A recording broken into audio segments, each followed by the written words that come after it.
Hi, this is psychologist Priya Bhargav, and today we are going to understand about emotional flooding.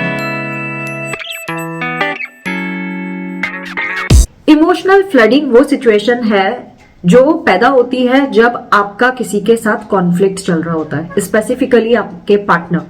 जब आपका किसी से conflict चलता है तो आपकी बॉडी फाइट और फ्लाइट सिचुएशन में चली जाती है। जैसे कि मेरे प्रीवियस वीडियो में आपने देखा होगा, मैंने fight and flight and freeze response के बारे में बात की थी। आप मेरी प्लेलिस्ट में जाके भी चेक कर सकते हैं, जहां पे साइकोलॉजिकल एप्लीकेशंस में मैंने ये वीडियो डाला हुआ है। जब भी आपका किसी के साथ कॉन्फ्लिक्ट होता है तो आप फाइट फ्लाइट मोड में चले जाते हैं, और जब फाइट फ्लाइट मोड होता है तब हमारी बॉडी स्ट्रेस हार्मोन रिलीज करने लग जाती है, और जैसे ही स्ट्रेस हार्मोन रिलीज होते हैं वैसे ही हमारी बॉडी कुछ फिजियोलॉजिकल सिम्टम्स भी शो करती है, जैसे हार्ट रेट इंक्रीज हो जाना, आपकी ब्रेथ शॉर्ट हो जाना, हैंड्स में स्वेटिंग हो जाना, हेडेक हो जाना, कान लाल हो जाना, गर्म हो जाना कान, ये वाले सिम्टम्स आने लग जाते हैं। अब इस सिचुएशन में हम करें क्या?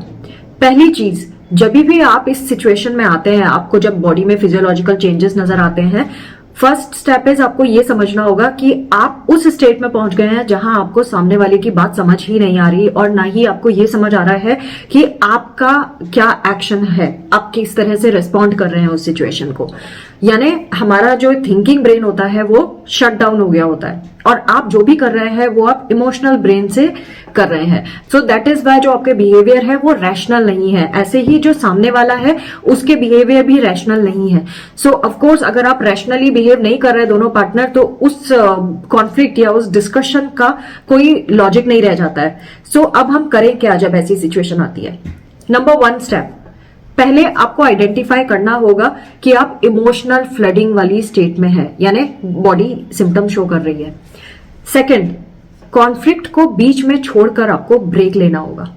और एक रिसर्च में यह भी पता चला है कि जब भी आप किसी कॉन्फ्लिक्टिंग सिचुएशन में, जब आपको समझ में आता है कि आप इमोशनल फ्लडिंग स्टेट में हैं, आप ब्रेक लेते हैं, आप ब्रेक के बाद जब उस टॉपिक पे फर्दर डिस्कशन करते हैं, आप रैशनली सही डिसीजन ले पाते हैं।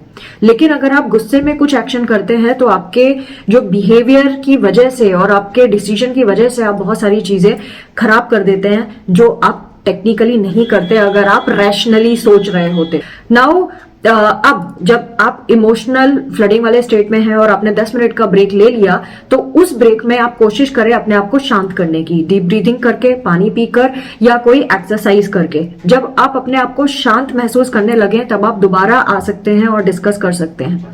लेकिन अगर आपको ऐसा लगता है कि आप वापस गए हैं और उसके बाद भी ये सिचुएशन कंटिन्यू हो रही है, सो आप फिर से ब्रेक ले सकते हैं और सामने वाले पार्टनर को बोल सकते हैं कि हम थोड़ी देर बाद इस पर बात करेंगे। इन केस आपको ऐसा लगता है कि आप अभी भी उस स्टेट में नहीं आए कि आप अपने पार्टनर से डायरेक्ट बात कर सकते हैं, you can take the help of your therapist, जहां थेरेपिस्ट आपको हेल्प करेंगे अपने मैसेज को नेचुरली एंड रैशनली कैसे पार्टनर तक पहुंचाया जाए।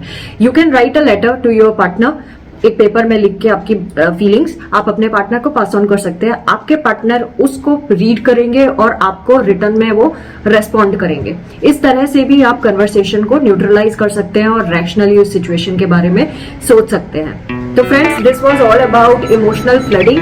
आई होप आपको ये वीडियो बेनिफिशियल लगेगा, और अगर ऐसा है तो मेरे चैनल को सब्सक्राइब करें, लाइक करें और शेयर करें ज्यादा से ज्यादा। Thanks for watching, take care of yourself, bye bye.